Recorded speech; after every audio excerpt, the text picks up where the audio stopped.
let's dive into this whole AI video thing Google's cooking up. Yeah. Specifically, their new Veo 2 model.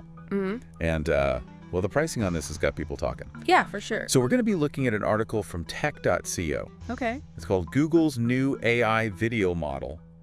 Veo 2 costs 50 cents a second. Yeah. Came out February 24th, 2025. I saw that one. That 50 cents a second really jumped out of me. What'd you think when you saw that? Well, Google launched Veo 2 back in December, Right. but they just came out with the pricing. Yeah. And yeah, 50 cents a second, that's It adds up. $30 a minute, Oh, wow. $1,800 an hour. Yeah, so I'm thinking even like a short little explainer video, Yeah. like we see everywhere these days, those could get really expensive. Yeah, and what if you need revisions? Right. Do they charge you for each version? Sounds like it. Every little tweak, got to pay up again. So it's like, Like the article said about the Coca-Cola Christmas ad, oh yeah, they probably used AI to make the video. but they still had human editors working on it. So you're paying for the AI, then you're paying editors on top of that. Yeah, there's all these extra costs people don't think about at first. But still $1,800 an hour. Yeah. That's got to be way cheaper than traditional video, right? Oh, for sure, especially for longer stuff. Like they compared it to Avengers Endgame in the article. I saw that. Something like $32,000 per second for that movie. Yeah, that's a whole other level. Huge difference. But you gotta remember, Endgame was a massive production. Yeah, of course. Veo 2 seems like it's more for marketing and stuff. Okay, so who's this actually for then? Right. Is it only for huge companies with tons of money, or could smaller businesses use this too? That's the big question. Yeah. This pricing probably makes it too expensive for a lot of small businesses and freelancers and stuff. Seems like Google's hoping bigger companies will pay for the convenience. Yeah, maybe if they need to make a lot of videos. But even for big companies, wouldn't there be a point where it's just too expensive? Oh, yeah, definitely. Like, is there a risk they'll start focusing on saving money over making good videos? The article called it AI slop. AI slot. Yeah, like a bunch of low-quality AI videos flooding everything. That'd be rough. Could hurt a brand's image, even. So I guess it's like with anything else, you get what you pay for. Yeah, Veo 2 might be good for really high-end stuff. Right. But it's not going to be for everyone. There's all these other AI video tools out there. So many options. Some are even free. Yeah, the article mentioned Amazon and OpenAI. Right, and there's also Deep Brain AI and Synthesia. Mm-hmm. So many choices. It's a crowded market. Makes you wonder what it'll do to the whole video industry. Yeah, for sure. Is this the end of traditional video? I doubt it. I doubt it. But that's going to change things up somehow, right? Oh, yeah. Definitely going to shake things up. Like, are film schools going to go out of business? I don't think AI is going to totally replace human filmmakers anytime soon. Okay. There's Well, still a huge need for creativity and storytelling. right, like that human element. Exactly. Yeah. But I do think AI is going to reshape how video gets made. I can see that. Yeah. Like maybe AI could handle the technical stuff, Mm-hmm. like visual effects, Yeah. or parts of the editing process. That would free up filmmakers to focus on the creative side. So it's more like AI helping humans, not replacing them. It's like AI augmenting human capabilities. Mm.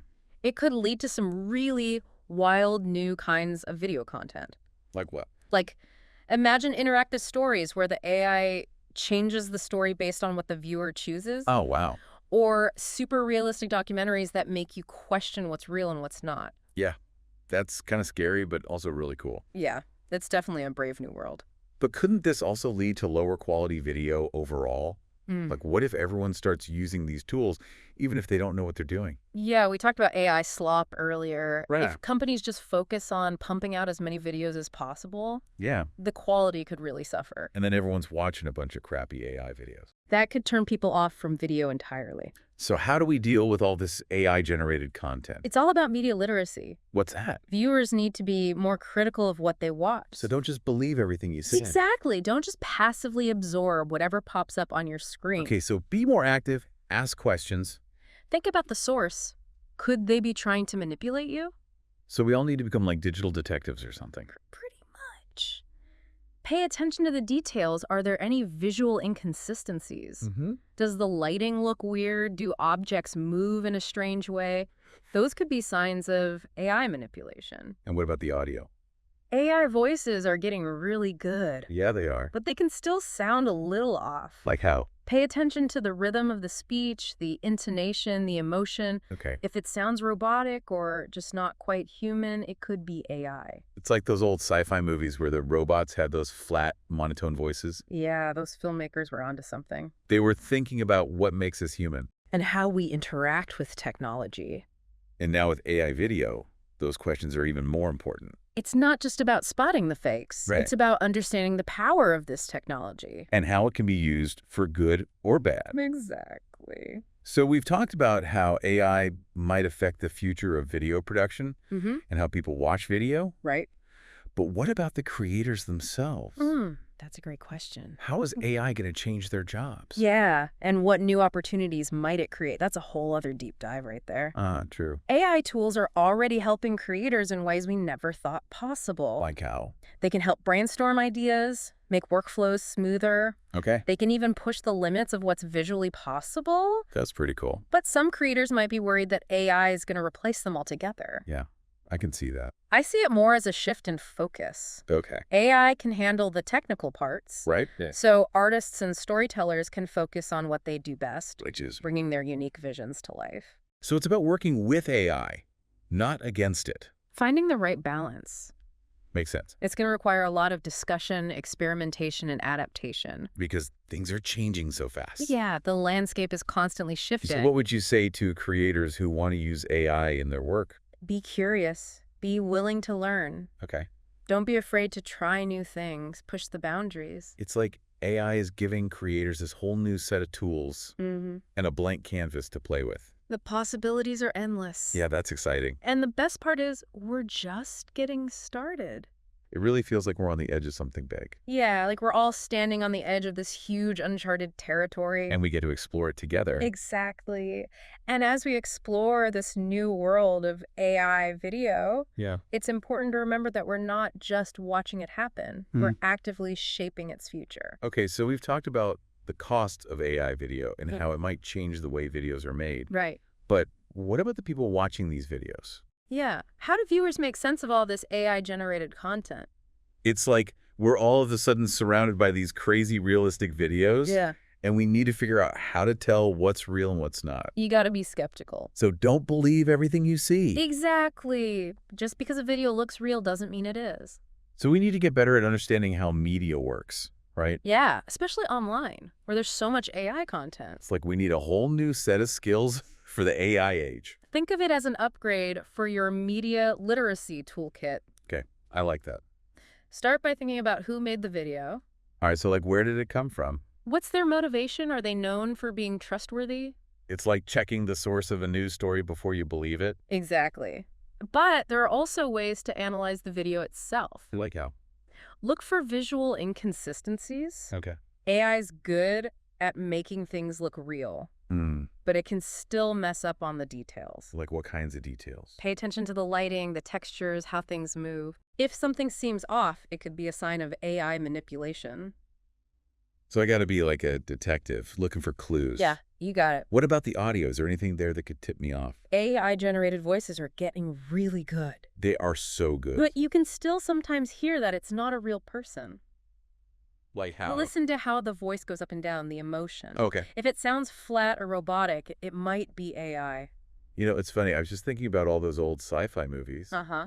with the robots that had those really stiff voices. I know exactly what you mean. It seems like those filmmakers were way ahead of their time. They were thinking about what makes us human. And now with AI video, it's like those questions are even more important. It's not just about spotting the fakes anymore. Right, It's yeah. about understanding how this technology could change everything. Yeah, it could be used for good or for bad. Exactly. Which brings us to the whole ethics question with AI video.